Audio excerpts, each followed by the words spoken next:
Então, pessoal, espero que esteja todo mundo bem aí. Vamos começar aqui nossa primeira aula online. Essa é a primeira aula da parte 2 do nosso curso. A gente já finalizou a parte 1.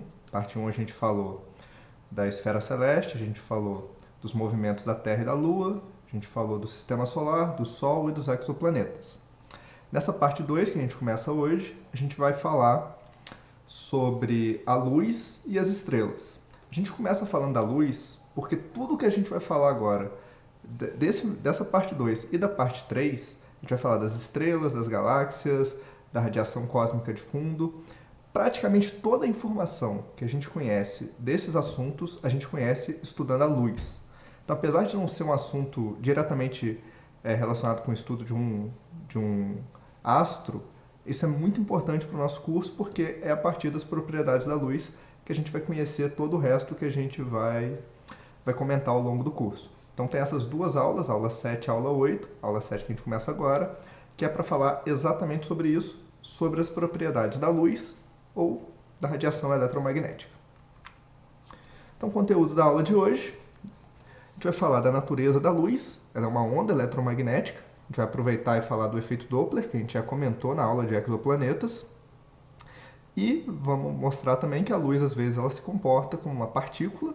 Então, a gente vai falar dos fótons. E, em seguida, nós vamos falar do espectro eletromagnético, as regiões do espectro, o rádio, as micro-ondas, a luz visível, raio-x, infravermelho.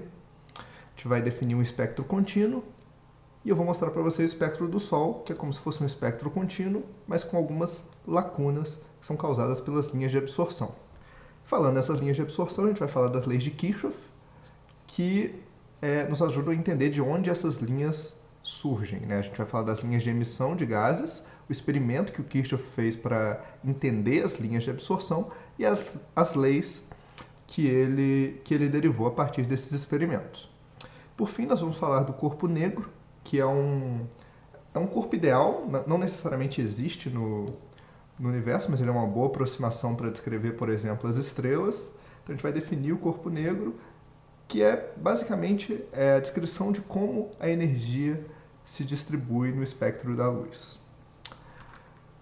Então, para começar, né, de onde vem a informação na astronomia? Na última aula a gente falou sobre o Sol. Então, no caso do Sol, a informação vem da própria luz que a gente está observando, mas ela também pode vir de neutrinos. Mas no resto do sistema solar, a gente tem informação de várias outras fontes. Por exemplo, os meteoritos que caem na Terra são uma importante fonte de informação sobre o sistema solar e até mesmo sobre outros planetas. Existem meteoritos marcianos que caíram na Terra, existem meteoritos lunares que caíram na Terra, então a gente consegue estudar bastante sobre esses corpos estudando os meteoritos. A gente consegue estudar dados que foram coletados no local. Isso é válido somente para a Lua, no caso, porque as missões Apollo trouxeram aí centenas de quilos de pedras lunares para serem analisadas no laboratório da Terra, mas infelizmente a gente ainda não tem acesso a esse tipo de informação para a maioria dos casos, né? A gente só tem esse acesso na Lua, mas em outros lugares do Sistema Solar a gente já tem realizado experimentos remotos. Por exemplo, eu estou mostrando aqui para vocês o rover Curiosity, que está em Marte, e ele realiza experimentos lá. Então, só para comentar, isso aqui é uma pedra lunar, não tinha comentado antes. Outras fontes de energia, de informação para a gente são os raios cósmicos, que na verdade são partículas muito energéticas que vagam pelo espaço e interagem com a atmosfera da Terra, criando verdadeiras chuvas de partículas que a gente pode detectar. E também uma outra fonte de informação que está se tornando um pouco mais frequente na astronomia são as ondas gravitacionais, que foram detectadas em 2015. Mas a maior parte disso, né, tirando as ondas gravitacionais, a maior parte disso, as ondas gravitacionais e os raios cósmicos, a maior parte disso a gente só tem acesso no sistema solar. Então, como o resto do curso é todo sobre estrelas, galáxias, buracos negros e radiação cósmica de fundo, cosmologia em geral, a gente precisa falar de onde vem a fonte de informação que a gente está a gente está estudando isso. E é justamente da luz. A luz é a principal fonte de informação que a gente usa na astronomia para estudar os astros, para estudar as estrelas e tudo mais. De longe, essa é a fonte de informação mais importante que a gente tem na astronomia, por isso que a gente vai falar disso na aula de hoje. Uma coisa que foi dita em 1835 pelo Comte, muito importante, foi que a gente conseguiria determinar tamanhos, movimentos e distâncias das estrelas, porque a gente consegue medir, por exemplo, na esfera celeste. Tamanho, não tenho muita certeza de onde ele tirou, porque até hoje a gente tem dificuldade para medir diretamente o tamanho das estrelas. Movimento é pela posição da esfera celeste. Distância é uma técnica que eu vou mostrar para vocês numa aula seguinte. Mas a composição química, ele acreditava que a gente nunca ia conseguir observar diretamente por causa das distâncias astronômicas, que a gente mal consegue ir até os outros astros do sistema solar. Então, viagem interestelar é uma coisa que está completamente fora da nossa capacidade hoje. Então, ele acreditava que como a gente não tem condição de estudar diretamente esse material, que a gente não conseguiria nunca saber a composição de uma estrela. Felizmente, hoje, a gente conhecendo as propriedades da luz, a gente sabe que isso está errado. Tem os experimentos, eu vou mostrar para vocês, de Fraunhofer, de Bunsen, de Kirchhoff, e os avanços da mecânica quântica. A gente conseguiu aprender que a luz ela carrega muito mais informação do que só o brilho aparente da estrela. E estudando essas propriedades da luz, a gente consegue determinar várias características, como, por exemplo, as abundâncias dos elementos químicos que existem na estrela. E algumas outras características, como por exemplo a temperatura da superfície da estrela. Então tudo isso a gente aprende estudando as propriedades da luz, que a gente vai ver ao longo dessa aula. Então, antes de falar do resto, eu vou falar em espectro o tempo todo, então só para definir o que é um espectro, um dos primeiros a estudar a decomposição da luz e observar o espectro foi Newton. A luz branca, luz solar, ou a luz incandescente, quando ela passa por um prisma, ela é dividida em diferentes cores. Isso que está acontecendo aqui nessa imagem no prisma é a mesma coisa que acontece para formar, por exemplo, um arco-íris. Só que aí, no caso, o que está atuando para separar a luz branca nessas diferentes cores são as gotículas de água que estão na atmosfera, mas é exatamente o mesmo processo físico, é a refração. Nesse caso, a luz está sendo dividida então em diferentes cores, e essa divisão aqui, essa distribuição de diferentes aspectos de uma mesma luz branca, essa distribuição é chamada de espectro, e é o que a gente vai estudar bastante nessa aula. Só um comentário aqui, que vocês vão ver depois, toda essa questão de se a luz é uma onda, se a luz é uma partícula, toda a dualidade onda-partícula da mecânica quântica. Nessa época, o Newton acreditava que a luz era composta de partículas, então era uma partícula que saía lá da fonte, no caso, por exemplo, o Sol, uma partícula que vinha e que se dividia, ou se refletia de maneira diferente, dependendo da cor, nesse prisma. Então era como se viessem várias partículas, desviassem aqui e batessem aqui. E nessa mesma época, o Huygens acreditava que a luz era uma onda, que é uma questão completamente diferente, mas que a gente vai definir de maneira mais formal em alguns slides.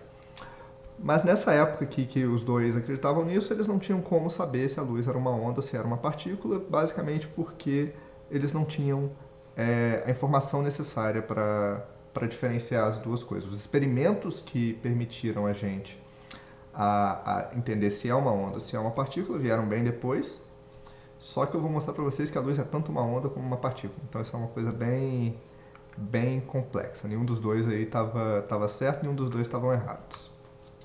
E aqui é só para ressaltar, quando eu estou falando de espectro, o que eu estou falando. Espectro é basicamente a distribuição da intensidade da luz em diferentes cores, não só cores, porque aqui a gente está falando só da luz visível, mas eu vou mostrar para vocês que isso inclui todo o espectro eletromagnético, inclusive o rádio, o micro-ondas, o infravermelho.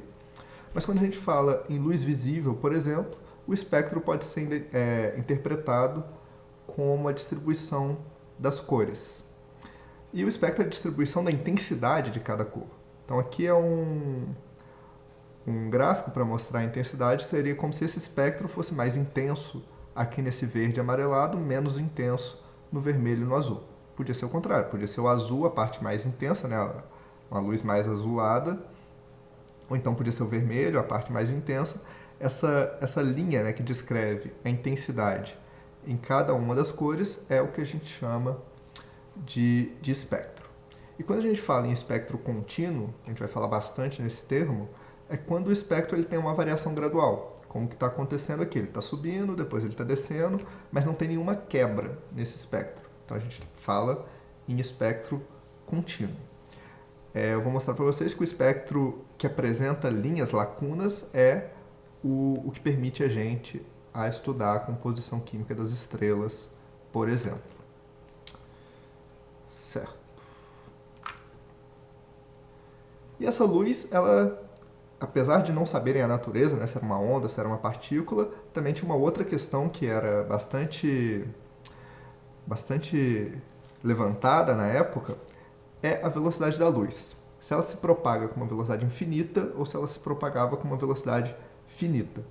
E desde lá do século XVII, acho que aqui em 1675, um astrônomo dinamarquês, esse aqui, o Homer, ele conseguiu medir a velocidade da luz.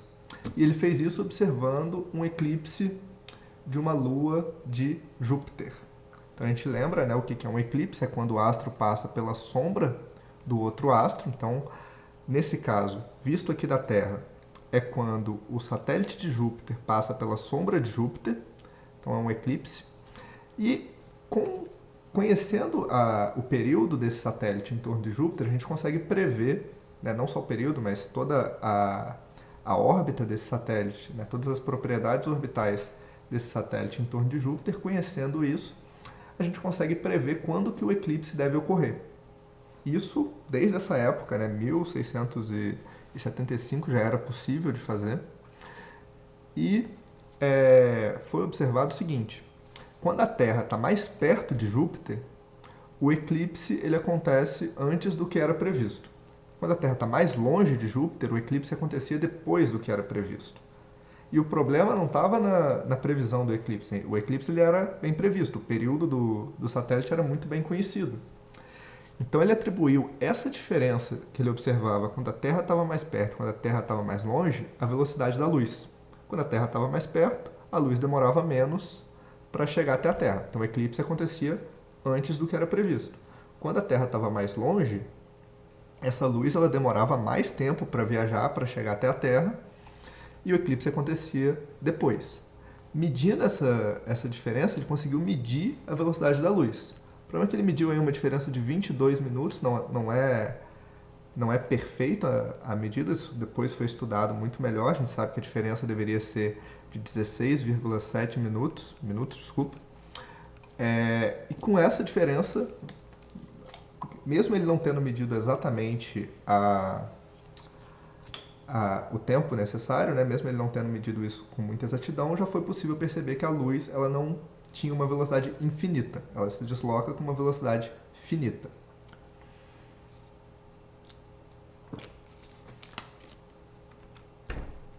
E essa velocidade hoje a gente conhece com uma exatidão assim, eu poderia dizer perfeita, porque a gente considera isso uma das constantes fundamentais da natureza. Então a gente define essa velocidade na prática. E essa velocidade ela é de 300 km por segundo. A gente define o metro, por exemplo, como o tanto que a luz viaja em um determinado tempo. Então o metro é definido a partir disso, por isso que esse valor ele é exato. Essa é uma constante física do nosso universo. E tem esse valor aqui de aproximadamente 300 mil quilômetros por segundo. É uma coisa assim realmente muito rápida, mas quando a gente considera as distâncias astronômicas, é uma velocidade que leva um tempo considerável para ir de um astro até o outro. Então, só para mostrar isso para vocês, para ir da Terra até a Lua e para voltar da Lua até a Terra, né, é 1,5 segundos, 1,2 segundos para ir, 1,2 segundos para voltar. Essa animação que eu estou mostrando aqui para vocês, ela está em tempo real. É como se fosse aqui, então, um feixe de luz saindo da Terra, chega até a Lua, volta até a Terra, sempre demora 1,2 segundos para realizar isso. Essa distância aqui de 384.400 quilômetros. Se vocês quiserem, podem calcular aqui pela velocidade da luz.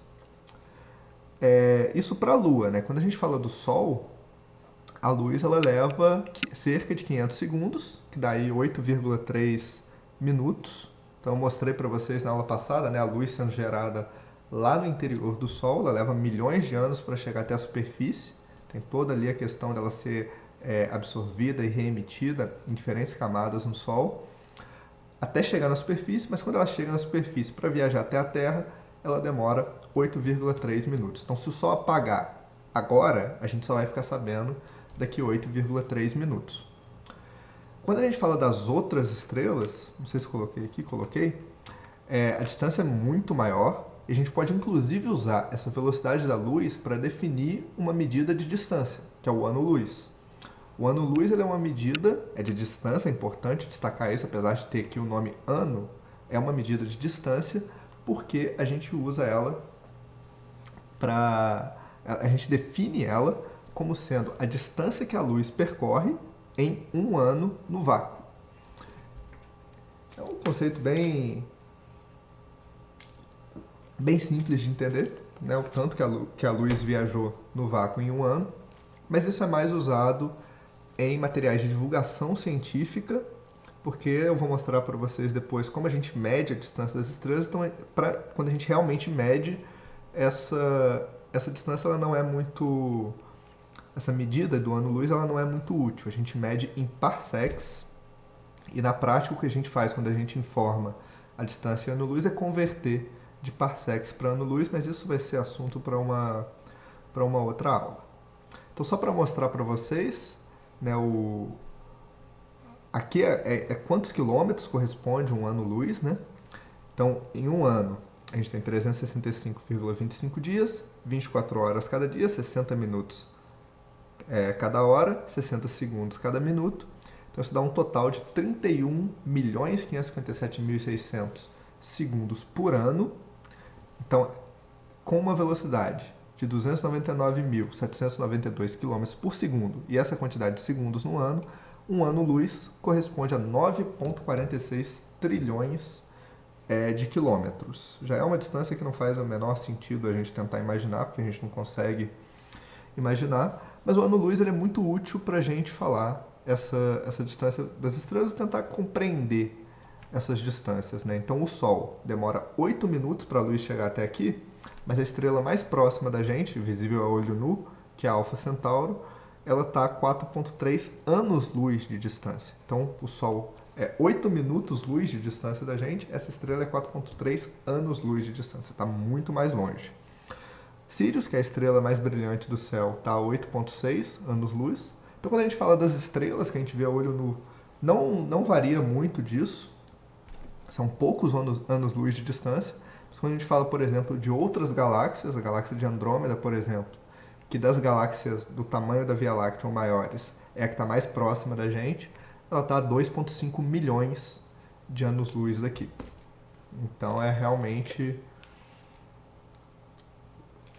muito longe, e o ano-luz ajuda a gente a compreender que essa galáxia está muito mais distante do que as estrelas. Então é uma medida bastante útil para a gente conseguir tentar imaginar essas distâncias astronômicas. Então aqui eu coloquei um quiz, gente.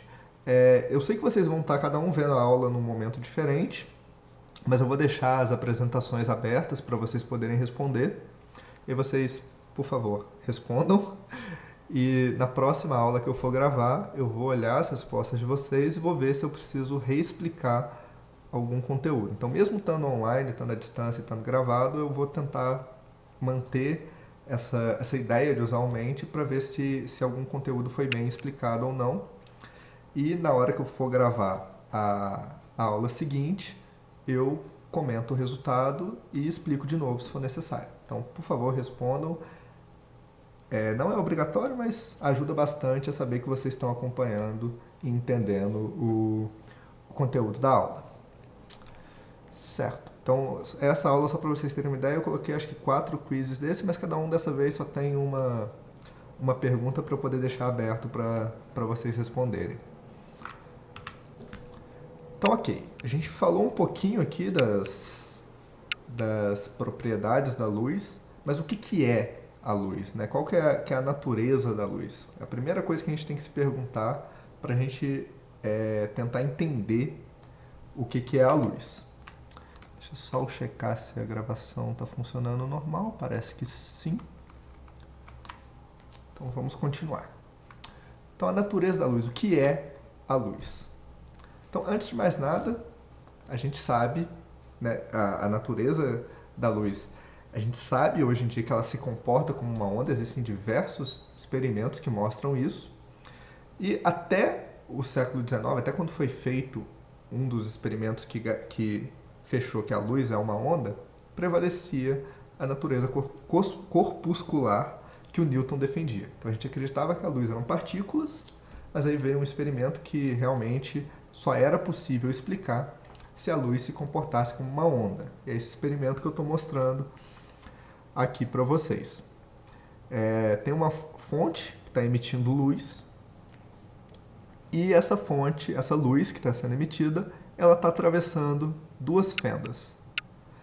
Se a luz fosse formada por partículas, o que a gente esperaria nesse caso é que a luz que está saindo aqui da fonte está atravessando a fenda, está batendo em alguma região aqui no anteparo, mesma coisa aqui na outra fenda. Então a gente esperaria ver duas regiões recebendo luz aqui, se a luz fosse se comportasse como partículas. Na prática não é isso que acontece.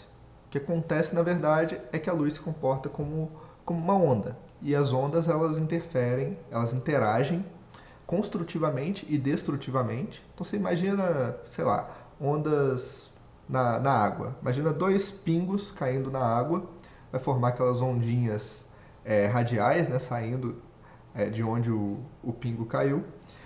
E eles vão interagir ali, vai ter a interação construtiva e destrutiva. Em algumas regiões isso vai ficar maior, em outras regiões vai ficar menor, e é exatamente o que está acontecendo aqui. É como se tivesse uma onda sendo emitida dessa fenda e uma onda sendo emitida dessa fenda, e elas vão interagir construtivamente e destrutivamente, como ondas interagem, e formar um padrão que só é formado quando aquilo se comporta como uma onda. Então esse aqui é o padrão que é observado quando a luz atravessa as duas fendas, e só dá para explicar isso caso a luz se comporte como uma onda. Isso foi confirmado em 1818, então desde 1818 a gente sabe que a luz tem essa natureza ondulatória, e a gente pode afirmar que a luz é uma onda. Isso significa que o Newton está errado e a luz não é uma partícula? Eu vou mostrar depois para vocês que não, porque a luz é uma onda e a luz é uma partícula ao mesmo tempo. Mecânica quântica, a gente só aceita. Não, aqui nem dá para entrar em tanto detalhe nisso, eu nem sei se eu já entendi tanto detalhe disso. Então a gente só aceita que a luz ela se comporta como uma onda, ela se comporta como uma partícula, ela é uma onda, ela é uma partícula ao mesmo tempo. Mas aqui nesse caso, mostrando para vocês que a partir desse experimento da fenda dupla, o que ficou comprovado é que a luz ela se comporta como uma onda. Então eu estou falando aqui de onda, deixa eu definir o que é uma onda para vocês entenderem, né? É um conceito que faz parte do nosso dia a dia, mas ele tem uma definição matemática formal, a gente não vai entrar em tanto detalhe assim. Mas só para a gente aqui, né, é possível definir como sendo uma perturbação que se propaga no espaço e transporta energia enquanto ela está se propagando. Então imagina, por exemplo, uma corda. Né? Aqui é uma mola, na verdade, mas dá para fazer a mesma coisa com uma corda. Imagina que você está segurando uma corda que está amarrada numa parede, talvez, e você faz um movimento de chicote. Você vai gerar ali uma onda nessa corda e essa onda ela vai se propagar até o final ali da corda. Esse movimento de chicote está gerando uma perturbação na onda, é isso que está se propagando, e conforme isso vai se propagando na corda, isso vai transportando energia. E no nosso dia a dia existem vários exemplos de ondas. Por exemplo, o som é uma onda, né? Na verdade, o som ele é formado pela compressão das moléculas de ar. Então, quando eu falo, as moléculas de ar vão sendo comprimidas até chegar no microfone, e isso se propaga como uma onda. Um outro exemplo são as ondas do mar, né? As moléculas lá da água, elas vão tendo um movimento subindo e descendo, que é justamente como se fosse a corda mesmo que eu falei no exemplo anterior. É um outro exemplo, né? A onda na corda. O outro exemplo seria a oscilação numa mola. Imagina que ao invés de uma corda, você tem uma mola na parede e você puxa a mola e depois solta. Ela vai ficar oscilando ali e vai se propagando, então, uma perturbação, que é o que a gente chama de onda. E isso que eu estou falando aqui para vocês são ondas mecânicas. São ondas que envolvem matéria e que precisam de um meio para se propagar. Pode ser a corda, pode ser a água, pode ser as moléculas de ar, pode ser a mola. Tudo isso, todas essas ondas mecânicas precisam de um meio para se propagar. Seja a corda, a água, enfim. E elas podem ser de dois tipos. Elas podem ser ondas longitudinais, que é quando o movimento ocorre no sentido de propagação da onda. Ou seja, por exemplo, esse exemplo aqui da mola, a perturbação, que é essa compressão da mola, ela está no mesmo sentido de propagação da onda, né? A onda está vindo daqui para cá e essa compressão está acontecendo nesse mesmo sentido. É a mesma coisa que acontece com as moléculas de ar, por exemplo. A compressão das moléculas que vai se propagando no espaço. Então, quando a direção de perturbação ela está na mesma direção do sentido de propagação da onda, a gente diz que essa onda ela é longitudinal. Quando o movimento ocorre no sentido perpendicular à direção de propagação, a gente chama isso de uma onda transversal. Então, aquele exemplo que eu dei da corda, né, o que está acontecendo é que um pedaço da corda está subindo e descendo, ele sobe e desce no sentido perpendicular ao sentido que a onda está se propagando. Então, nesse caso, a gente fala em uma onda transversal. Está representado aqui em cima. As ondas mecânicas, elas podem ser longitudinais ou transversais. A luz a gente vai ver que ela é uma onda transversal e ela é uma onda eletromagnética. Ela não é uma onda mecânica, mas todas as características, o formalismo matemático que se aplica às ondas mecânicas também se aplica à onda eletromagnética, que é a luz. E para falar em radiação eletromagnética, a gente tem que falar de onde vem isso, né? Como que a gente sabe que a luz é uma onda eletromagnética. Isso veio primeiro, né? O primeiro a propor que a luz pudesse ser uma radiação eletromagnética foi o Maxwell, que foi um físico assim que fez uma dos maiores avanços da física até hoje, porque ele unificou diversas teorias numa só. Ele pegou tudo o que a gente conhecia sobre campos elétricos, cargas elétricas que se atraem, se repelem, por exemplo, os prótons e os elétrons, e ele juntou isso com as forças magnéticas que vêm de ímãs. Ele mostrou que tudo isso, né, todas as forças elétricas e as forças magnéticas vinham de um mesmo conjunto de teorias que forma o eletromagnetismo. Antes do Maxwell, já tinham várias pessoas estudando isso, só que estudavam como coisas separadas. O Gauss, por exemplo, ele fez a lei que descreve como que cargas geram um campo elétrico e também pode ser utilizado para mostrar que não é possível, não existe só polo norte ou só polo sul nos ímãs para formar um campo magnético. Tem a lei de Faraday, que descreve como que um campo magnético que varia no tempo pode gerar um campo elétrico. Na prática, a lei de Faraday não fala exatamente disso, só quando o Maxwell conseguiu juntar as teorias que a gente percebeu que isso implicava num campo magnético variante no tempo gerar um campo elétrico, mas essa lei já existia. E tem a lei de Ampère, que descreve como que um campo magnético variante no tempo gera como que um campo magnético pode ser gerado pela variação de um campo elétrico no tempo. Então, o que o Maxwell fez foi pegar várias leis, várias teorias que já existiam, juntar elas numa teoria só, mostrar que isso tudo vinha de uma mesma teoria e A partir disso, ele conseguiu mostrar que a luz é uma onda eletromagnética. Então, o que é importante daqui, eu acho que eu mostro as equações de Maxwell depois, aqui, certo? Eu coloquei até só uma foto disso, que é porque eu não quero que vocês percam muito tempo tentando entender o que está escrito aqui nessas equações, porque isso realmente é para um curso de física lá para terceiro, quarto período. Então eu não vou entrar em muito detalhe a respeito disso, mas basicamente o que importa é que um campo elétrico que varia no tempo gera um campo magnético e um campo magnético que varia no tempo gera um campo elétrico. Só que aí, se você tem um campo magnético variando, gerando um campo elétrico, esse campo elétrico está variando, está gerando um campo magnético, e isso pode se retroalimentar. É justamente isso que o Maxwell mostrou. Ele pegou as equações que vieram lá de experimentos de eletricidade, de ímã, de corrente elétrica, não tinha nada a ver com luz, mas ele pegou essas equações e ele mostrou que um campo elétrico e um campo magnético variante no tempo se retroalimentam e se propagam no espaço como uma onda que ele chamou de onda eletromagnética. E essa onda eletromagnética, que vem dessas equações, né, ele mostra que é possível que essa onda exista, ela tem algumas propriedades. A primeira, ela se propaga no espaço como uma onda. A segunda, essa onda ela carrega energia.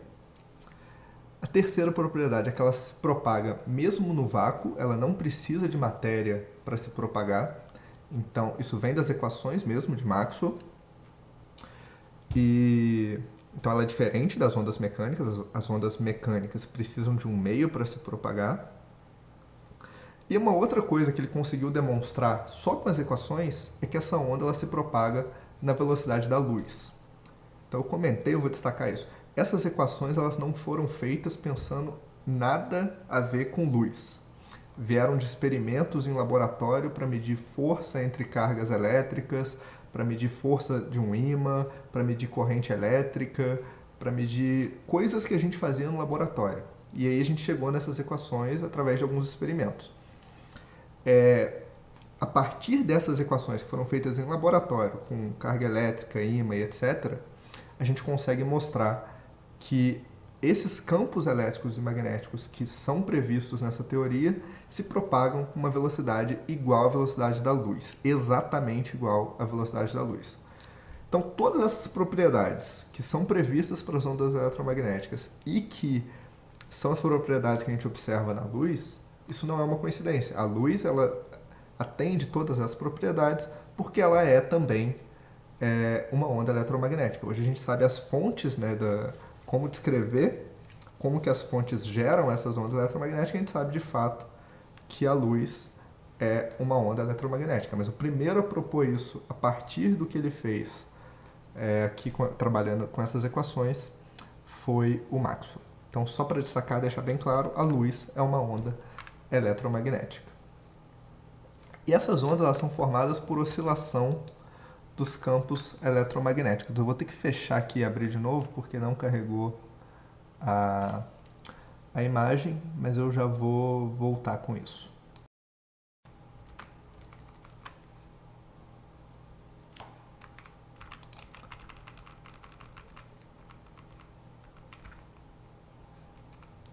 Certo, então voltando aqui, né, o que é essa onda eletromagnética?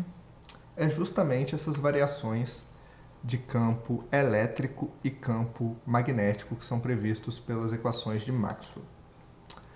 Então, é um campo elétrico que varia no tempo, então aqui ele está sendo representado nesse eixo Y, então é um campo elétrico que vai se tornando mais intenso, menos intenso e vai mudando de direção, e ao mesmo tempo tem um campo magnético perpendicular a esse campo elétrico, que vai se tornando mais intenso, menos intenso, também mudando de direção, e essa variação ela vai se propagando no espaço. Isso é uma onda eletromagnética, isso é a luz. O que é importante aqui é que esses campos eletromagnéticos, né, o campo elétrico e o campo magnético, eles são perpendiculares entre si, sempre perpendiculares, independente da orientação do campo elétrico ou do campo magnético. E eles também sempre são perpendiculares à direção de propagação da onda. Então tudo é perpendicular entre si, a gente tem que olhar, por isso que a gente tem que olhar isso em 3 eixos. Nesse caso aqui que está representado, o campo elétrico ele está na direção aqui desse eixo Y, o campo magnético está na direção do eixo Z, e a propagação da onda, né, a onda está vindo no sentido aqui do eixo X, dos valores negativos para os valores positivos. A gente vê a direção aqui claramente, a direção de propagação dessa onda, e vê que realmente é perpendicular a esses campos. Então, o que é importante saber aqui é justamente isso, que os campos são perpendiculares entre si e perpendiculares à direção de propagação da onda. E existem algumas grandezas que são interessantes a gente definir quando a gente fala de onda eletromagnética ou onda no geral, que é o comprimento de onda e a frequência dessa onda. O comprimento de onda é basicamente a distância entre dois máximos do campo elétrico ou do campo magnético, não faz diferença, é sempre equivalente, ou então a diferença entre dois mínimos, ou então 2 vezes a diferença entre os nós. Não importa como a gente define, sempre dá o mesmo valor, então aqui está definido como sendo a distância entre dois máximos do campo elétrico. Esse é o comprimento da onda, o tamanho dessa onda. E isso a gente mede em unidades de comprimento, pode medir em metros, a gente pode medir em milímetros, centímetros, quilômetros. Uma medida que é bastante útil é o angstrom, que na verdade ele corresponde a 10 elevado a menos 10 metros. E é bastante útil para a gente medir comprimentos de onda da luz visível. Por exemplo, a luz visível ela varia aí de 4.000, mais ou menos 4.000 até mais ou menos 7.500 angstroms. Então, uma onda eletromagnética que tenha esse comprimento de onda cai no espectro visível e a gente enxerga ela. Então, o vermelho é essa onda aqui de 7.500 angstroms, e se a onda tiver 4.000 angstroms, é uma luz azul. Quando essa onda ela tem comprimentos muito maiores, por exemplo, 1 milímetro, até mesmo 100 quilômetros, é o que a gente chama de onda de rádio. E é a onda de rádio mesmo, que a gente escuta quando a gente sintoniza uma rádio. É porque tem ondas desse comprimento sendo emitidas numa fonte e sendo detectadas na antena. Uma outra grandeza que também é bastante útil a gente definir é a frequência. A frequência está relacionada com as oscilações por segundo. Então, por exemplo, acho que é mais fácil ver nessa imagem aqui, a frequência é quantas vezes esse campo elétrico aqui, ou campo magnético, tanto faz, é simultâneo, quantas vezes esse campo elétrico sobe e desce por segundo, ou por qualquer unidade de tempo, mais comum é o segundo. A gente mede quantas oscilações estão acontecendo por segundo e chama isso de frequência, que é medida em hertz. Hertz é exatamente a quantidade de oscilações por segundo. E aí a luz visível tem aqui 400 terahertz a 750 terahertz, é só uma coincidência dar os valores parecidos aqui. E no caso do rádio, a gente mede isso em gigahertz. A frequência e o comprimento de onda eles estão intrinsecamente relacionados entre si, porque a quantidade de oscilações vai depender do tamanho da onda, né? Porque a velocidade é sempre a mesma, então se a onda é maior, né, por exemplo, uma onda de rádio, o próximo máximo ele demora mais para chegar onde a gente está medindo as oscilações, então a frequência ela fica, tem que fazer a conta, ela fica menor se o comprimento de onda é maior, ocorrem menos oscilações por segundo. É basicamente o que está sendo representado aqui. Isso está relacionado com o fato de que todas as ondas, independentemente do comprimento de onda, independentemente da frequência, têm a mesma velocidade. É sempre a velocidade da luz. Então, a luz vermelha tem a velocidade da luz, a luz verde tem a velocidade da luz, a luz azul tem a velocidade da luz, uma onda de rádio tem a velocidade da luz. A velocidade é sempre igual. Com isso, né, como eu mostrei aqui, está relacionado o comprimento de onda e a frequência. Se a gente conhece a velocidade, a gente conhece um dos dois, a gente consegue calcular o outro. Então, se a gente sabe o comprimento de onda, a gente consegue calcular a frequência. Se a gente sabe a frequência, a gente consegue calcular o comprimento de onda. Isso porque a velocidade da luz é sempre uma constante. Então, essas duas coisas acabam ficando vinculadas. Então, quando a gente fala de uma onda eletromagnética, a gente pode definir ela a partir do comprimento de onda ou a gente pode definir ela a partir da frequência, dá na mesma. Geralmente, a gente usa para falar de luz visível ou infravermelho, raio-x, o que a gente mais usa na astronomia, a gente usa o comprimento de onda. Quando a gente fala em rádio, principalmente na astronomia também cai bastante radioastronomia, né? Tem bastante observações nisso também. Aí, na radioastronomia é mais comum usar a frequência, mas isso não faz diferença, a gente pode usar qualquer um dos dois, porque se a gente conhece um, a gente conhece o outro. E aqui é relacionando os dois também, quando o comprimento de onda é grande, a frequência é baixa, ou seja, ocorrem menos oscilações por segundo ou por unidade de tempo no geral. E quando o comprimento de onda é pequeno, a frequência é mais alta, ocorrem mais oscilações por unidade de tempo. Certo, então aqui é só para completar, né? Eu voltei naquele slide inicial que eu tinha definido as ondas mecânicas, mas eu incluí aqui agora a onda eletromagnética, só para destacar a diferença. As ondas mecânicas, elas precisam de um meio para se propagar, é o caso da corda, é o caso do som, é o caso das ondas do mar. E a onda eletromagnética, que é a luz, ela se propaga também no vácuo. Então ela não precisa de um meio para se propagar. E a onda mecânica, ela pode ser transversal ou longitudinal, mas a onda eletromagnética ela é sempre transversal. Essa variação dos campos, né, a perturbação nesse caso, que está propagando no espaço, é a direção dos campos elétrico e magnético, e essa direção ela é sempre perpendicular à direção de propagação da onda. Então a onda eletromagnética é sempre uma onda transversal. Mas no geral, tudo que a gente aplica para as ondas mecânicas também se aplica para as ondas eletromagnéticas. Só para comentar, acho que eu já comentei isso, mas para deixar mais claro, as diferentes cores da luz, por exemplo, quando a gente passa a luz branca num prisma e a gente divide essa luz na luz vermelha, laranja, amarelo, verde, azul, anil e violeta, quando a gente divide essa luz, o que a gente está fazendo, na verdade, é dividir a luz nos diferentes comprimentos de onda que estão presentes ali na luz branca. Então, o vermelho é a luz que tem um comprimento de onda aqui entre 740 e 625, o azul é o que está aqui entre 500 e 485. Na prática, isso não é perfeitamente dividido assim, é um contínuo de cores que vai de um vermelho para o azul variando gradativamente. Mas o que é importante deixar claro é que as diferentes cores correspondem a diferentes comprimentos de onda, ou coloquei aqui em cima diferentes frequências, quando o comprimento de onda está diminuindo, a frequência está aumentando. Então, diferentes cores da luz simplesmente porque é a onda eletromagnética da luz com diferentes comprimentos de onda. Quando a gente vê a luz branca, por exemplo, a luz do Sol, ela tem ali vários comprimentos de onda diferentes no mesmo feixe de luz. Quando essa luz ela atravessa um prisma, esses feixes são divididos de acordo com os comprimentos de onda, e é aí que a gente vê as diferentes cores. Certo. Então, botei aqui mais uma pergunta para vocês responderem.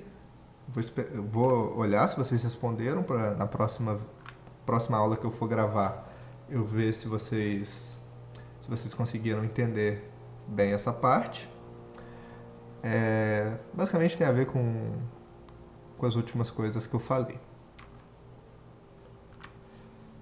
Certo, e um outro fenômeno que é muito importante, que está relacionado com a natureza ondulatória da luz, é o efeito Doppler.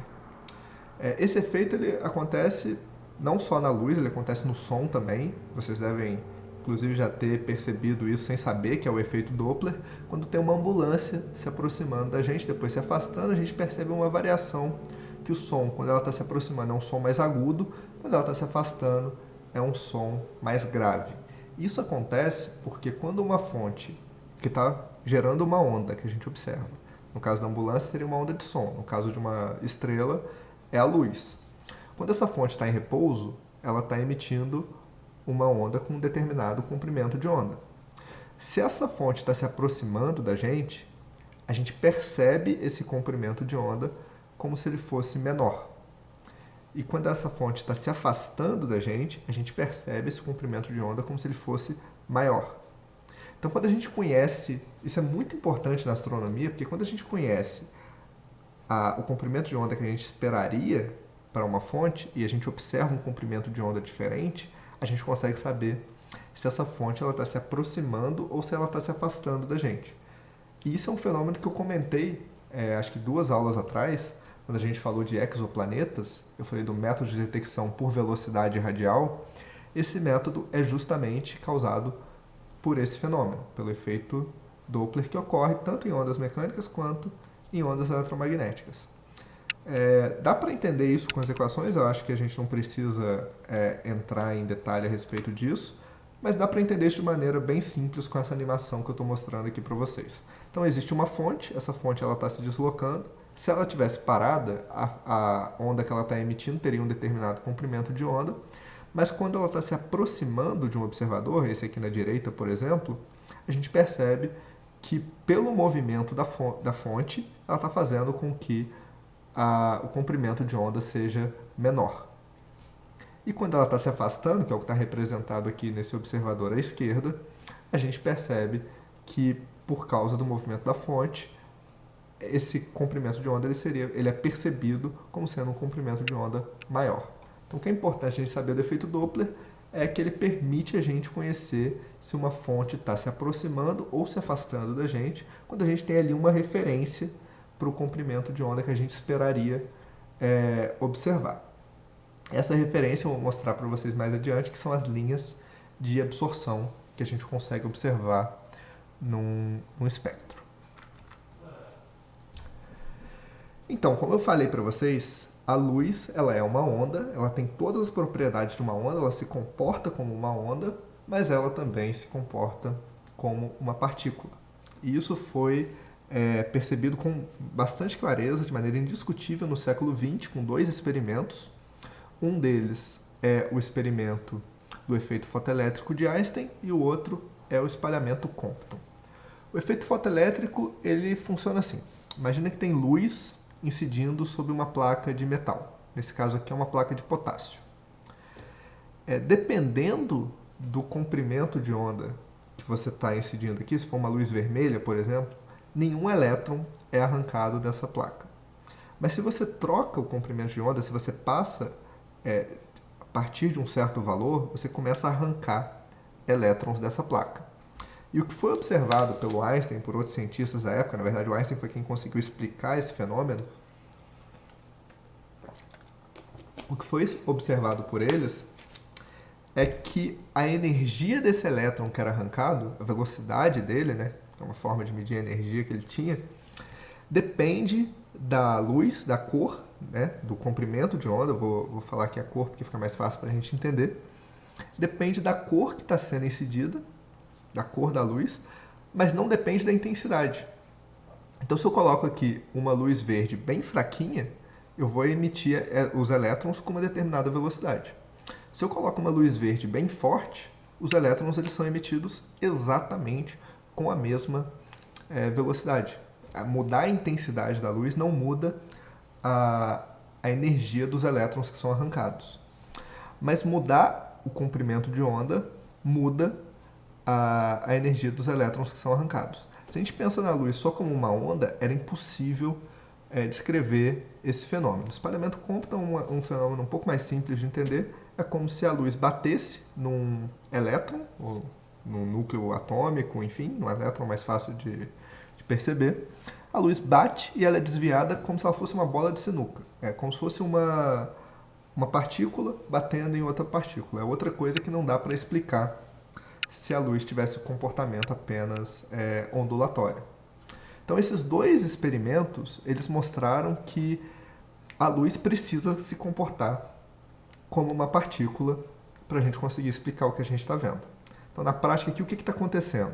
Existe uma partícula de luz verde que está batendo nessa placa e está arrancando um elétron. Né? Essa partícula de luz interage com o material nessa placa e arranca um elétron com essa energia aqui. A energia que estava na luz é transferida para o elétron. Se a gente tem uma luz azul, ela tem uma energia um pouco maior, então uma partícula estaria batendo aqui, estaria arrancando esse elétron. Quando a gente muda a intensidade da luz, é como se a gente estivesse mudando a quantidade de partículas que tem. Então, se eu mudo a luz verde de uma luz fraca para uma luz mais forte, o que eu estou fazendo é incidir várias partículas de luz verde nessa placa, só que sempre com a mesma energia. Cada partícula teria sempre uma energia que é característica da luz verde. Então, se eu mudo a intensidade, eu mudo a quantidade de partículas, mas a partícula que bate no elétron e arranca ele tem sempre a mesma energia. Então, e a mesma coisa aqui, é uma partícula batendo no elétron e sendo desviada. Então, esses experimentos só poderiam ser explicados se a luz fosse uma partícula. E como é que a gente concilia isso com o experimento que mostra que a luz é uma onda, com as equações de Maxwell que prevêem que a luz seja uma onda, com todas as propriedades da luz que mostram que ela se comporta como uma onda? Simplesmente a gente aceita que a luz é uma onda e a luz é uma partícula e o mundo que a gente vive é esse. Isso veio em 1926 com de Broglie, que ele mostrou que as partículas, não só a luz, mas também a matéria, se comportam como onda e partícula ao mesmo tempo, e isso faz parte da mecânica quântica. O universo que a gente vive, ele simplesmente é desse jeito. Os corpos se comportam como ondas e partículas ao mesmo tempo. E essa partícula de luz, né, a gente dá um nome para isso, a gente chama de fóton. É como se fosse um pacote de energia, tem um determinado comprimento de onda, e sempre que uma luz tem um determinado comprimento de onda, ela tem a mesma quantidade de energia. Então, um comprimento de onda está relacionado com uma frequência pela velocidade da luz, também está relacionado com uma energia por meio dessa constante aqui, que a gente chama de constante de Planck. Então, aqui é como calcular a energia de um fóton a partir da frequência. Também dá para fazer isso pelo comprimento de onda. Só a gente usar aquela equação que relaciona o comprimento de onda e a frequência com a velocidade da luz. Então, é uma energia que varia de acordo com o comprimento de onda. Então, por exemplo, a luz vermelha tem essa energia que está representada como 1,77 elétron-volts. Elétron-volts é uma medida de energia. A luz verde ela é um pouco mais energética, 2,25 elétron-volts. A luz azul ela é ainda mais energética, 3,1 elétron-volts. Na prática, quanto maior é a frequência, maior é a energia dos fótons para aquela frequência, para aquele comprimento de onda. Então, na prática, a gente pode pensar na luz como sendo vários fótons de diferentes... A luz branca, por exemplo, do Sol, são vários fótons com diferentes comprimentos de onda. A gente pode ter mais fótons vermelhos, mais fótons verdes ou mais fótons azuis. Quando a gente tem mais fótons verdes, significa que essa luz ela é mais intensa no verde. Se a gente tiver mais fótons no azul, significa que essa luz é mais intensa no azul. Basicamente, é pensar na luz como sendo formada por várias partículas de com diferentes energias, e essas partículas, né, são pacotes de energia com diferentes energias correspondentes a diferentes comprimentos de onda. Aqui é só um exemplo, né, como calcular a energia de um fóton de luz verde. Se a gente sabe o comprimento de onda, a gente pode calcular a frequência, e sabendo a frequência, a gente simplesmente substitui nessa equação com a constante de Planck, a gente calcula a energia. Então aqui é só para destacar que a luz ela também se comporta como partícula, a gente chama essas partículas de fótons. Certo, agora vamos falar um pouco do espectro eletromagnético, né? Eu falei para vocês que, por exemplo, a luz do Sol ela é um conjunto de fótons com diferentes energias, ou então ela é um espectro é uma onda que tem ali vários comprimentos de onda.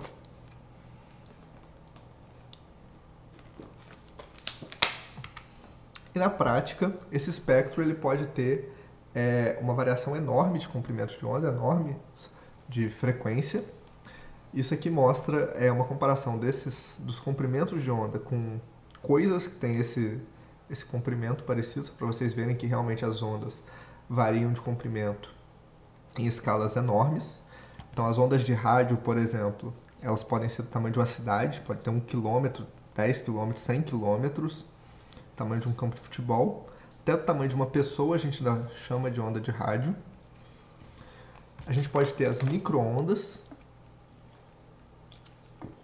que é realmente, por exemplo, as ondas que a gente tem no micro-ondas.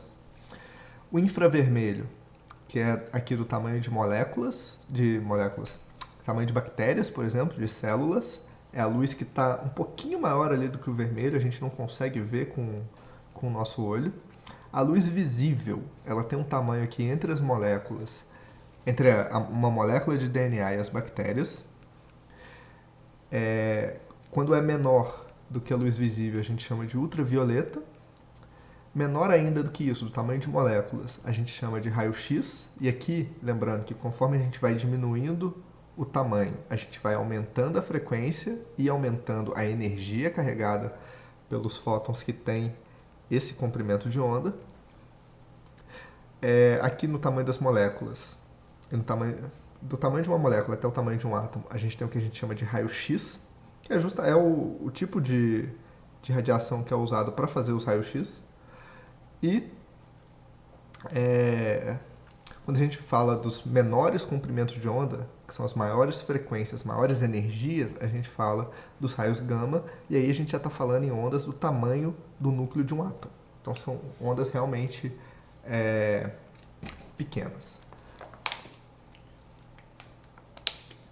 Na prática, diferentes fontes podem gerar ondas de diferentes comprimentos, diferentes regiões do espectro eletromagnético. Uma estrela, na verdade um corpo negro, como eu vou mostrar para vocês mais adiante, gera radiação com todos os comprimentos de onda, mas com uma distribuição bem característica. Então, existe uma região onde ele gera mais fótons do que nas outras regiões. Mas uma estrela, por exemplo, gera radiação em todo o espectro eletromagnético. Na prática, a gente não observa todo o espectro eletromagnético, isso é o que a gente vai ver na próxima aula, né? Como que a gente transforma essa informação que a gente está recebendo em dados.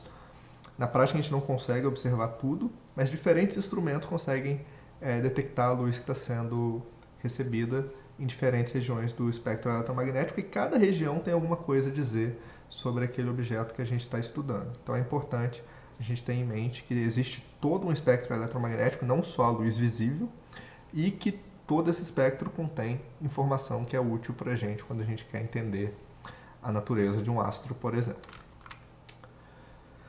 E só para ressaltar, eu já falei isso antes, mas agora que eu já defini mais alguns termos, acho que fica mais fácil entender. Quando a gente fala em espectro contínuo, a gente está falando justamente de uma luz branca, que é uma luz que contém vários comprimentos de onda.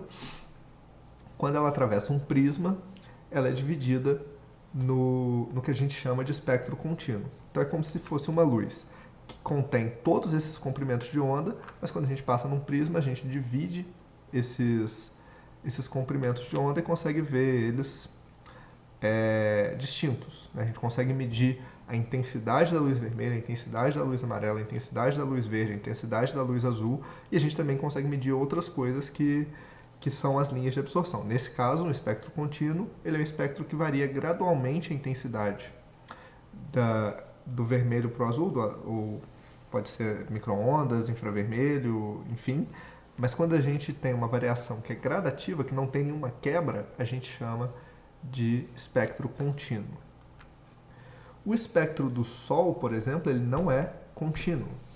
Tem esse astrônomo aqui, o Fraunhofer, ele obteve o espectro do Sol, ele passou a luz do Sol num prisma e observou que, na verdade, ela tem uma série de quebras, né, como se fosse um espectro contínuo, mas com uma série de quebras, que são linhas escuras.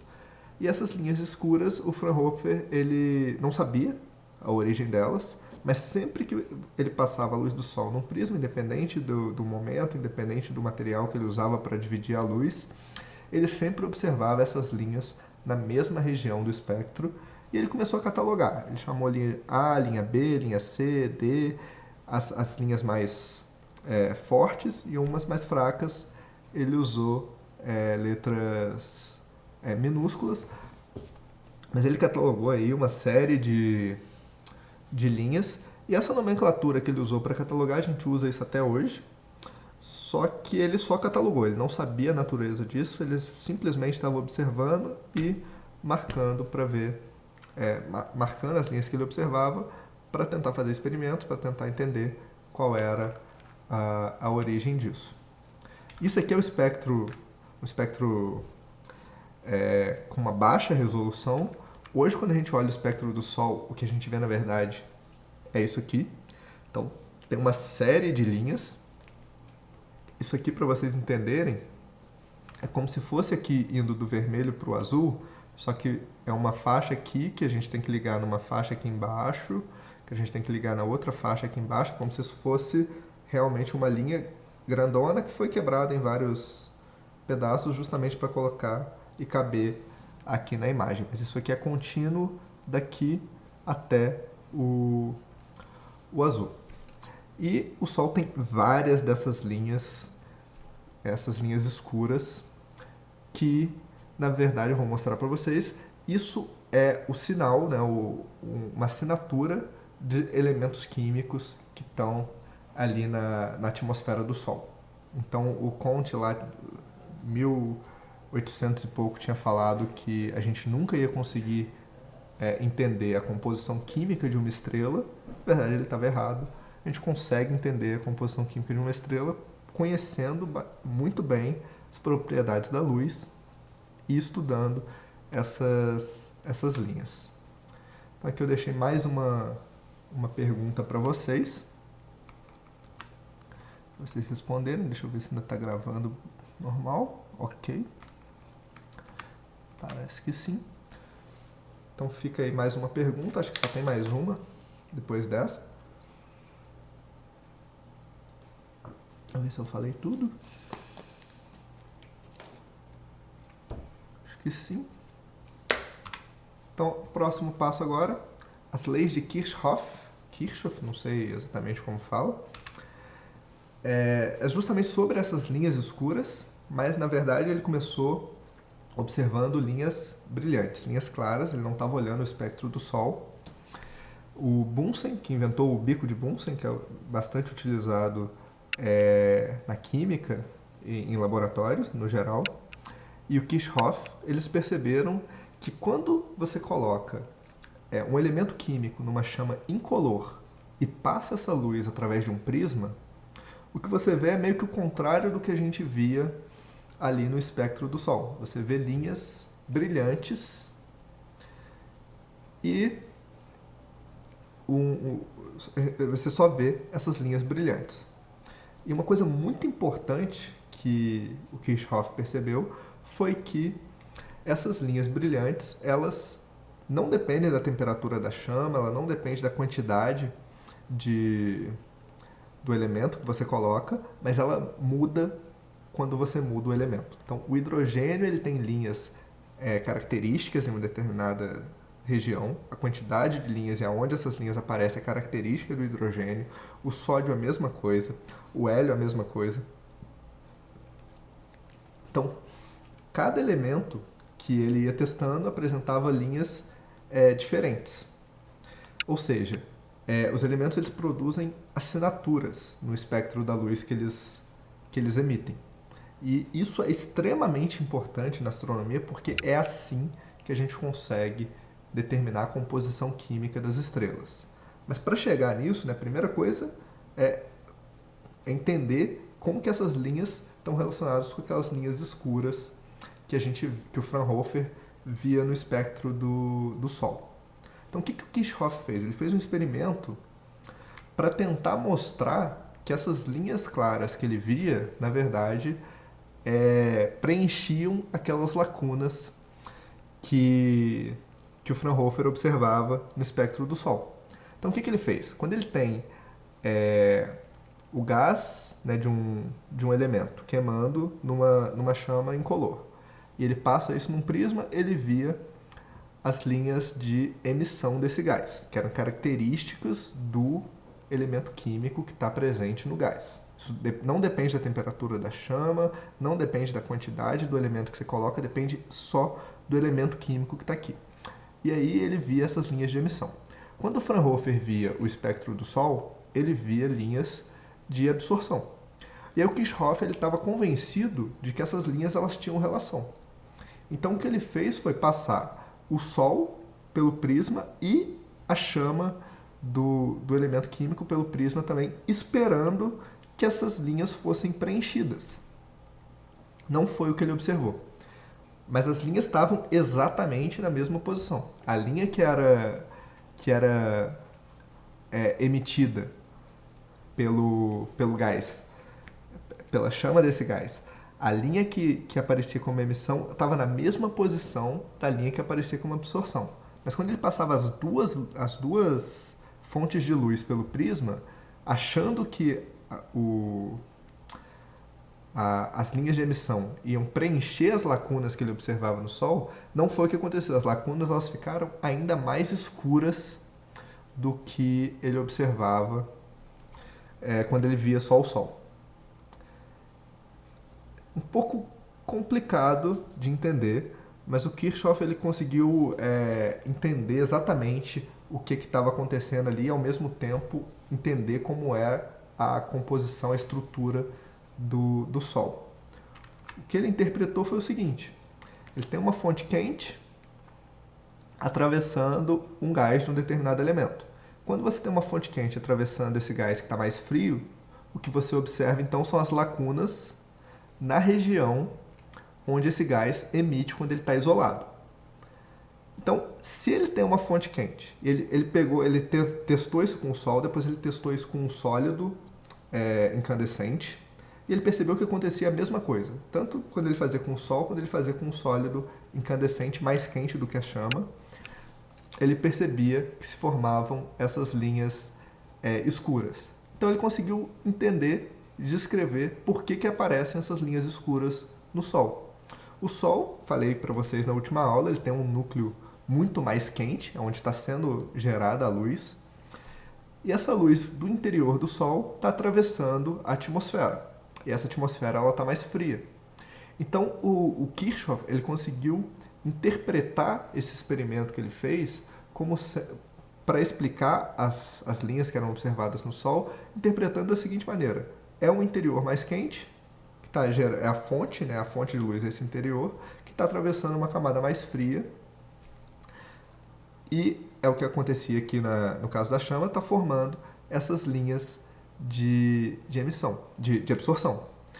Então, para formar essas linhas, significa que na atmosfera do Sol tem esse mesmo elemento químico que ele observava no formar as linhas de emissão no laboratório.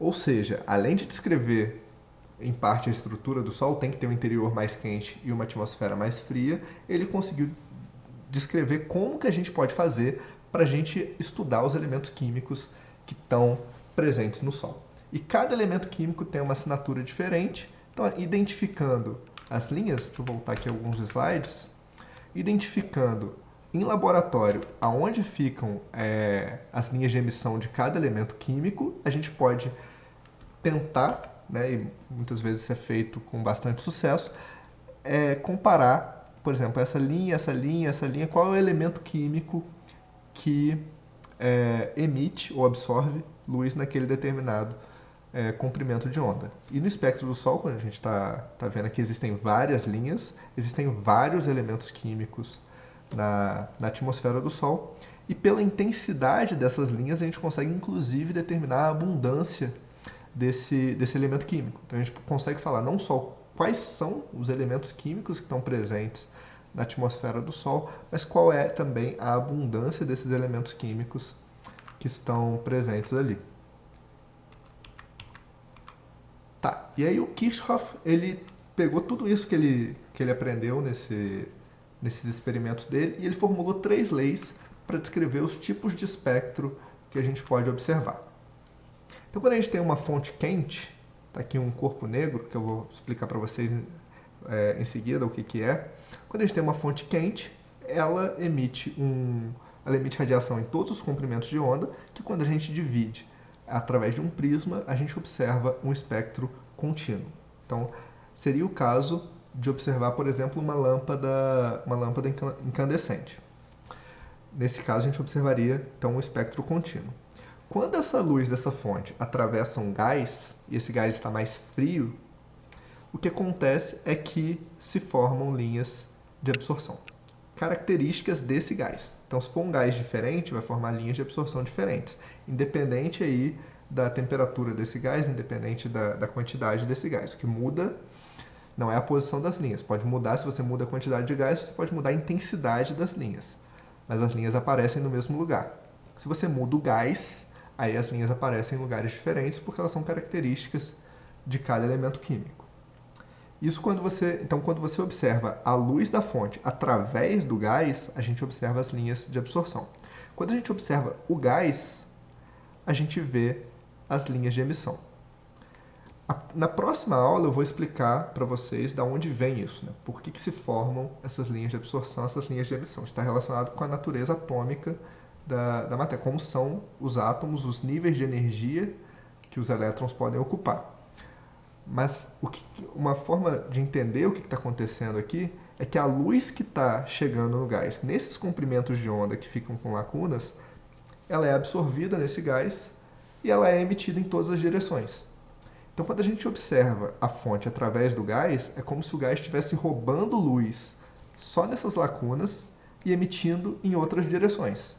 Ou seja, ele diminui a quantidade de luz que a gente veria dessa fonte nesse comprimento de onda que ele está absorvendo. Então, ele forma só essas lacunas.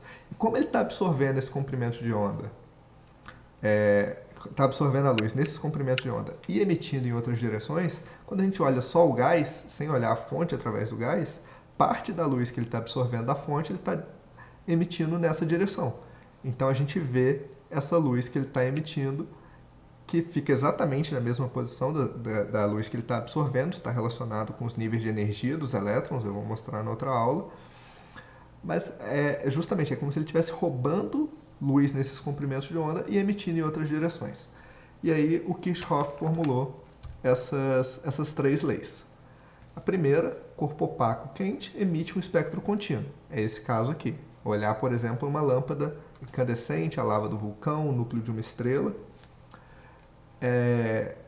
Esse é o caso do espectro contínuo. O segundo caso é o espectro de emissão, quando a gente olha para um gás transparente e a gente olha só o gás, a gente olha só para esse gás, a gente vai ver as linhas brilhantes que ele está emitindo. A gente chama isso de um espectro de emissão.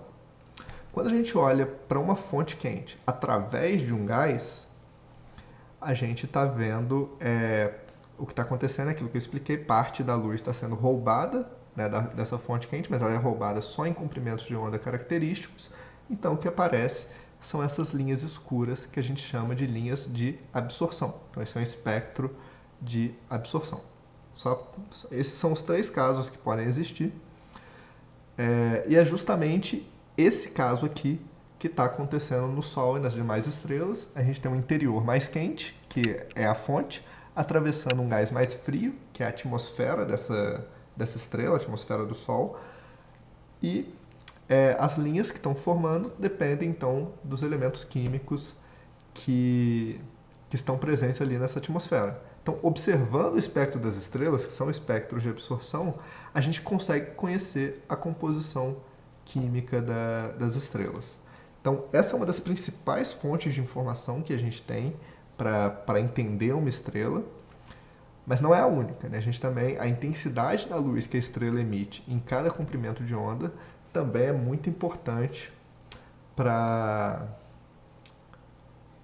a gente entender a natureza, as propriedades dessa estrela. E essa distribuição de energia, né, distribuição de comprimentos de onda, da energia em cada comprimento de onda, a gente estuda a partir do conceito de corpo negro.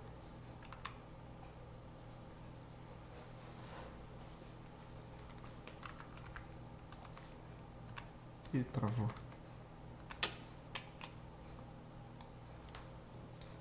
Acho que travou. Acho que agora voltou. Então vamos para a última parte dessa aula de hoje, que é para falar sobre o corpo negro. O corpo negro é uma das formas que a gente tem, é um corpo ideal, que a gente usa para descrever a distribuição de energia num espectro. Distribuição dos comprimentos, da intensidade da luz que é emitida em cada comprimento de onda ou em cada frequência, tanto faz. Por definição, né, ele é um corpo ideal definido, ele tem as seguintes propriedades. A primeira delas é que ele absorve toda a luz que incide sobre ele, ele não reflete nada. Por não refletir nada, por ter essa propriedade, a gente chama ele de corpo negro, porque a cor das coisas é justamente a luz que aquela coisa reflete. Então, por exemplo, tem aqui uma caneta que é amarela. Essa caneta, eu vejo ela como amarela porque a luz branca que está incidindo aqui é absorvida por esse objeto. Então, esse objeto ele absorve todos os comprimentos de onda, menos o amarelo. O amarelo ele reflete. E aí a gente vê ele como sendo amarelo. Se um corpo absorve todos os comprimentos de onda, se ele não reflete nenhum comprimento de onda, ele não reflete nenhuma cor. Ele é negro. Por isso que a gente dá o nome, então, para esse corpo que tem essa propriedade de corpo negro. Uma outra propriedade que ele tem é estar em equilíbrio termodinâmico. O que isso significa? Que a temperatura dele não varia com o tempo. Então, para estar em equilíbrio termodinâmico e absorver toda a luz que incide sobre ele, ele precisa também irradiar a luz na mesma taxa com que ele está absorvendo. Senão ele estaria absorvendo energia, ele ia esquentar. Então, para se manter em equilíbrio termodinâmico, ele precisa irradiar energia na mesma taxa que ele absorve. Na prática, não existem corpos assim no universo. Isso é uma aproximação, é um corpo ideal que tem todas essas propriedades. Mas esse é um conceito bastante útil para a gente descrever, por exemplo, as estrelas. Tá. Esse espectro de corpo negro ele era observado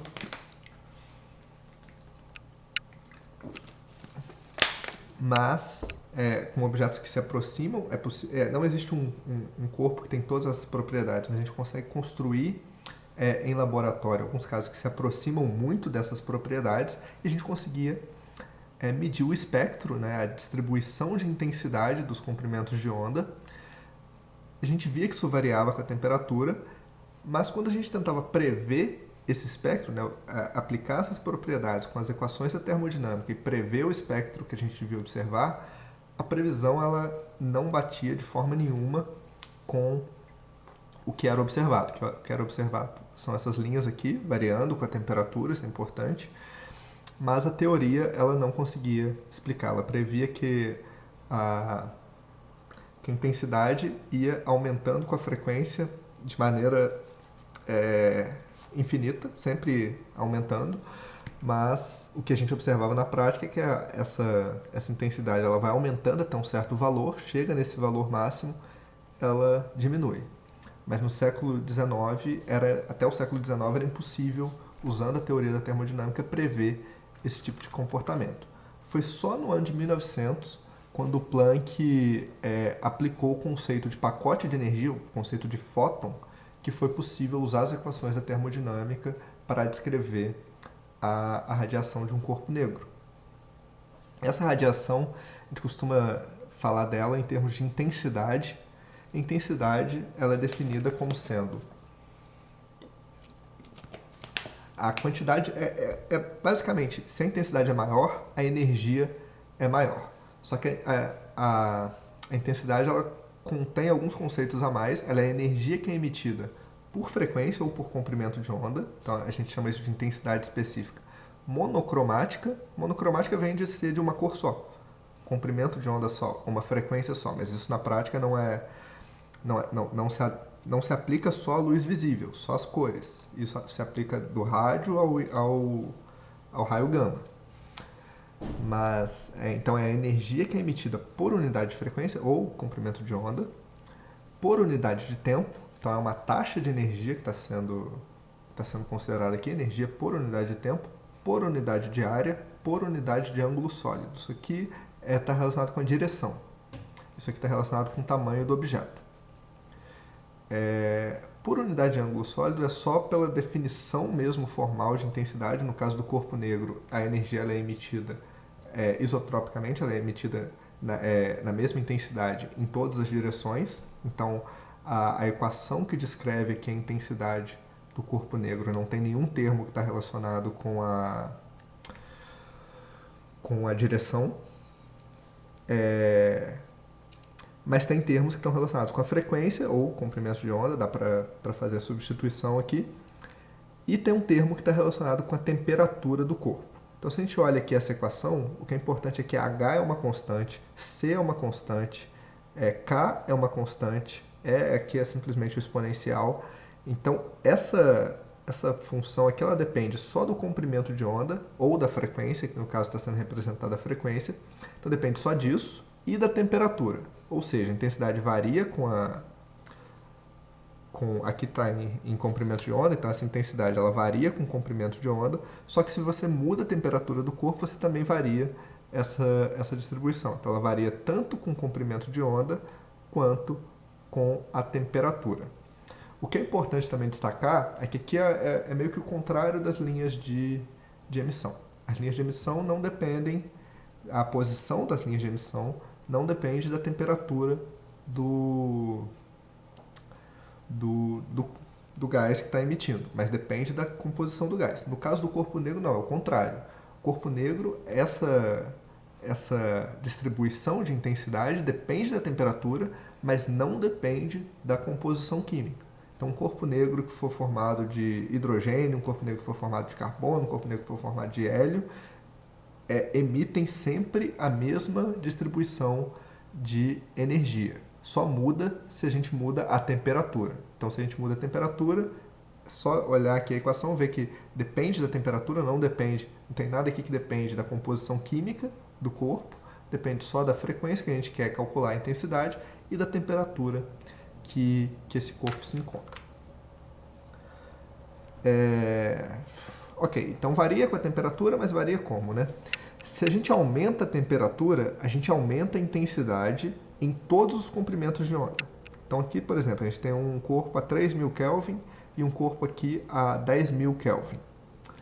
E o que a gente vê é que, independente do comprimento de onda que a gente olha, no corpo de maior temperatura, a intensidade da luz que ele emite é maior, em todos os comprimentos de onda. Só que o pico dessa distribuição, ele vai se deslocando.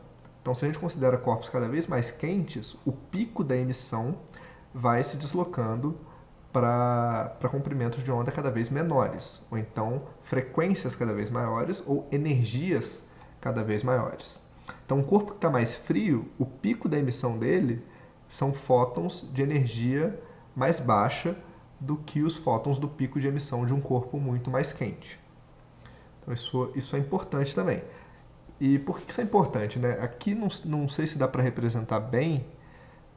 Um corpo que está a 300 Kelvin, está próximo da temperatura do nosso corpo, por exemplo, ele emite principalmente em infravermelho. Então, se a gente fosse um corpo negro perfeito, a gente emitiria radiação seguindo essa distribuição de intensidade aqui, e a gente emite mais radiação no infravermelho. Na prática é isso que acontece, o corpo humano ele emite mais radiação no infravermelho mesmo. Tanto que numa câmera de infravermelho, se você olha, tiver uma pessoa, fica bem destacado, porque principalmente o pico da emissão da radiação dessa pessoa. Quando a gente olha as estrelas elas têm temperaturas aqui que variam de 3.000 a uns 50.000, 60.000 Kelvin. O Sol, por exemplo, é 5.775, 7.777. As estrelas, o pico da emissão delas cai exatamente aqui na região da luz visível. E aí a gente tem algumas estrelas que são mais frias, aqui como por exemplo 3.000 Kelvin, essas estrelas elas são mais avermelhadas. As estrelas que são mais quentes, elas são mais azuladas. Isso é porque o pico da emissão está mais deslocado para a região aqui do azul. E dá para ver isso. Quando a gente olha as estrelas, a gente consegue ver que algumas são mais avermelhadas, outras são mais azuladas, e isso está relacionado com a temperatura dessas estrelas. Então, não só as linhas de absorção são importantes para a gente medir a composição de uma estrela, mas a distribuição de energia do espectro dessa estrela também contém bastante informação sobre essa estrela. A gente pode saber a cor dela, de fato, pela distribuição do espectro. Na prática, a gente quer saber a cor para saber como é a distribuição do espectro da luz da estrela. Na próxima aula eu vou mostrar para vocês como que a gente mede isso com os instrumentos que a gente tem num telescópio.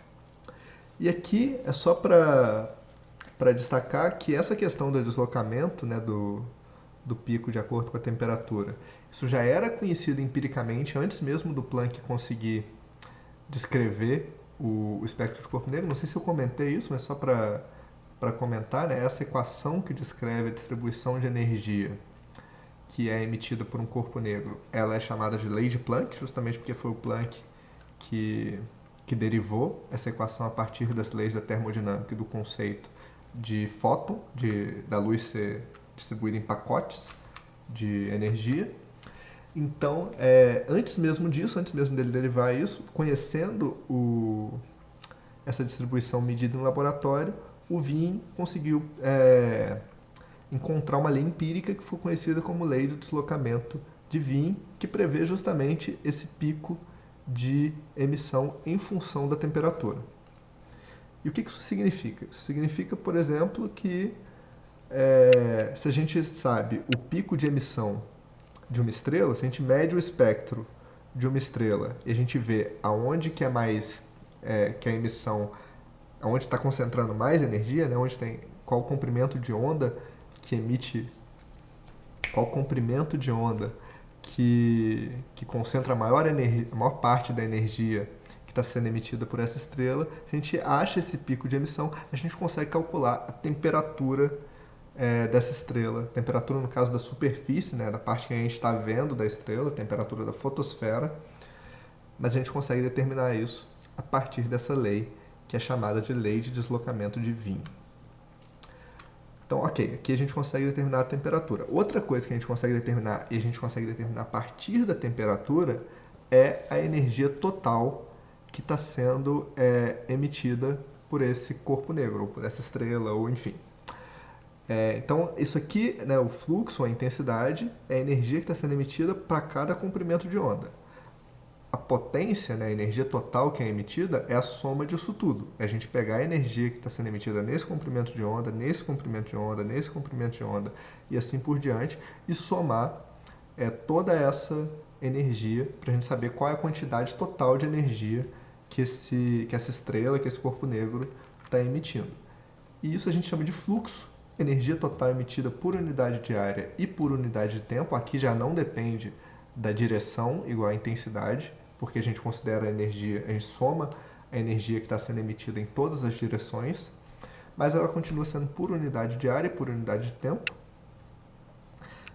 E essa grandeza, assim como o pico está relacionado com a temperatura, a energia total ela também pode ser determinada se a gente conhece a temperatura. Então, na prática, se a gente consegue determinar o pico de emissão de uma estrela, a gente consegue calcular a temperatura e, a partir disso, então, a gente consegue calcular o fluxo pela lei que a gente chama de lei de Stefan-Boltzmann. Fluxo é basicamente uma constante vezes a temperatura elevada à quarta potência. Essa constante, que foi medida empiricamente pelo Stefan-Boltzmann, é chamada de constante de Stefan-Boltzmann. Então, conhecendo a temperatura, a gente consegue saber qual é a energia total emitida por unidade de tempo e por unidade de área de uma estrela, de um corpo negro em geral. Então, por exemplo, se a gente supõe que o ser humano pode ser aproximado como um corpo negro perfeitamente esférico, coisa que está bem longe de ser verdade, mas se a gente assume isso e considera que ele tem uma área que nós temos uma área superficial, se a gente faz uma aproximação de que nós somos esféricos de 1 metro quadrado, a gente consegue chegar que a gente emite uma energia de cerca de 500 watts. Ou seja, 500 joules por segundo, né, que é a definição do watt. Então, seres humanos, né, qualquer corpo que tem temperatura emite energia. A gente, inclusive. E a gente consegue calcular a quantidade de energia que está sendo emitida por segundo usando a lei de Stefan Boltzmann se a gente conhece a temperatura. Então aqui, por exemplo, um forno que está numa temperatura muito mais alta do que um ser humano emite, né, muito mais energia. Quando a gente olha para a estrela, que está numa temperatura muito mais alta, no caso aqui a gente está falando da temperatura na superfície da estrela, a gente calcula esse fluxo, né, aqui usando a lei de Stefan Boltzmann, e a gente vê que ela emite 63 milhões de watts, isso aqui no caso é o Sol emite 63 milhões de watts por metro quadrado.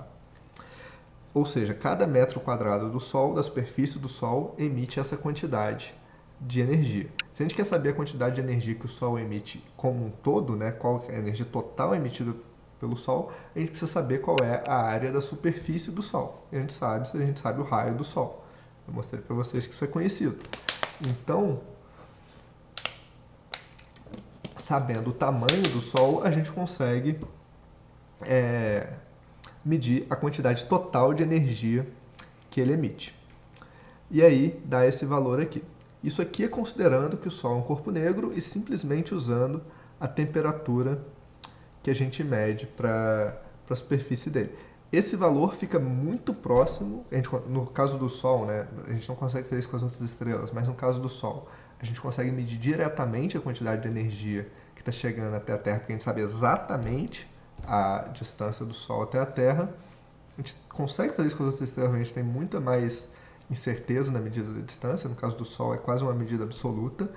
A gente consegue medir a energia que chega, a gente consegue comparar com a energia que a gente está prevendo caso o Sol fosse um corpo negro, e dá praticamente o mesmo valor. Isso mostra que essa definição de corpo negro é uma boa definição para descrever a distribuição da emissão da luz de uma estrela. Só que isso a gente vai ver com mais detalhe nas outras aulas. Hoje era mais simplesmente para a gente falar qual é a definição desse conceito de corpo negro.